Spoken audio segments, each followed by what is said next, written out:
If you have a tiny screw that you're afraid of dropping and you don't have any chewing gum or sticky putty, this can be a way to do it.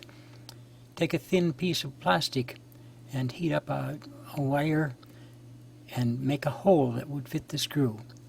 Then cut with the scissors through it, so you've got like two separate jaws that you can squeeze the screw between. Put in the screw,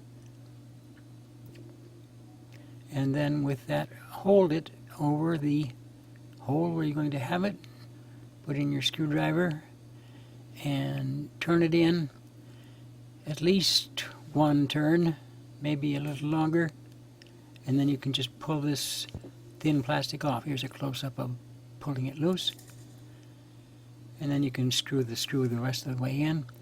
This thin plastic can be easily taped in some place where you won't be in the way and won't be seen, and you'll have it next time you need it.